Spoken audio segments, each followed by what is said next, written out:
Hello everyone, my name is Bhupendra प्यासी। इस video में हम जनरेशन ऑफ कंप्यूटर्स यानी कि कंप्यूटर की पीढ़ियाँ इन्हें देखेंगे। यदि आप कॉम्पिटिटिव एग्ज़ाम की तैयारी कर रहे हैं या फिर आप कोई कंप्यूटर कोर्स कर रहे हैं, DCA, PG, DCA, BCA या कोई भी कंप्यूटर कोर्स, उसमें आपको ये वेरी इंपॉर्टेंट रहेंगी, यानी कि ये यूज़ हो सकती हैं।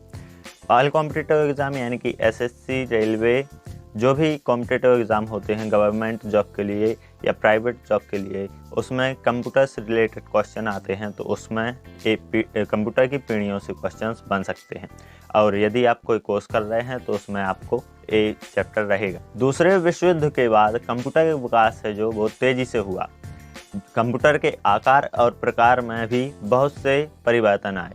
आधुनिक कंप्यूटर के विकास के इतिहास को हम तकनीकी विकास के अनुसार कई पीढ़ियों में बांटते हैं। इसमें फर्स्ट जनरेशन ऑफ कंप्यूटर यानी कि प्रथम पीढ़ी के कंप्यूटर, इन कंप्यूटर का समय 1940 से 1956 तक माना जाता है। प्रथम पीढ़ी के कंप्यूटरों में वैक्यूम ट्यूब का उपयोग किया जाता था, जो उस समय एकमात्र इलेक्ट्रॉनिक पुर्जा था जो उपलब्ध था। इनका आकार बहुत बड़ा होता और यह इतनी गर्मी पैदा करते थे कि एयर कंडीशनिंग की ज़रूरत पड़ती थी और यह अनिवार्य रहते थे।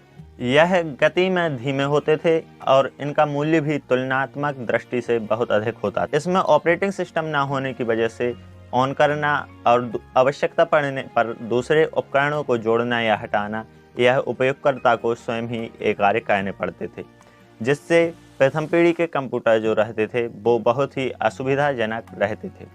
इनके उदाहरण हैं यूनिवैक, मार्क 2, मार्क 3A, जो प्रथम पीढ़ी के कंप्यूटर के उदाहरण हैं। इसके बाद आते हैं दूसरी पीढ़ी के कंप्यूटर। दूसरी पीढ़ी के कंप्यूटर का समय 1956 से 1963 तक होता है।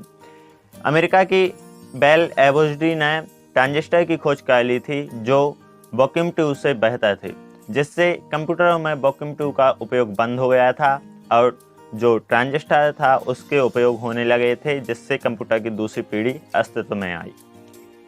इसके बाद आते हैं तीसरी पीढ़ी के कंप्यूटर। तीसरी पीढ़ी के कंप्यूटर का समय 1964 से 1971 तक होता है। तीसरी पीढ़ी के कंप्यूटरों में एकीकृत परिपथ या इंटीग्रेटेड सर्किट या चिपों का उपयोग किया जाता है।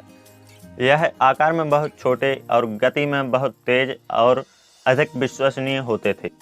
ये सेकंडों में लाखों जोड़ना घटाना गुणा भाग कर सकते थे। तीसरी पीढ़ी के कंप्यूटर का उदाहरण है ICL 1900। अब आते हैं चौथी पीढ़ी के कंप्यूटर। इन कंप्यूटर का समय 1971 से वर्तमान तक माना जाता है। इन कंप्यूटरों में एक ही सिलिकॉन चिप पर कंप्यूटर के सभी एकीकृत परिपथ यानी कि इंटीग्रेटेड सर्किट लगा दिए जाते थे, जिन्हें माइक्रो प्रोसेसर भी कहा जाता है। वास्तव में ये अति बृहद एकीकृत परिपथ हैं, जिसमें एक ही माइक्रोचिप पर हजारों लाखों ट्रांजिस्टरों को लगा दिया जाता है। पांचवी पीढ़ी के कंप्यूटर। भविष्य में उपयोग किए जाने वाले कंप्यूटर इस पीढ़ी के अंतर्गत आते हैं। पांचवी पीढ़ी के कंप्यूटरों में आर्टिफिशियल इंटेलिजेंस का उपयोग किया जाने लगा है। इस वीडियो में हमने जनरेशन ऑफ कंप्यूटर्स यानी कि कंप्यूटर की पीढ़ियों को पढ़ा है। इसी प्रकार की और वीडियो देखने के लिए चैनल को सब्सक्राइब करें। Thank you.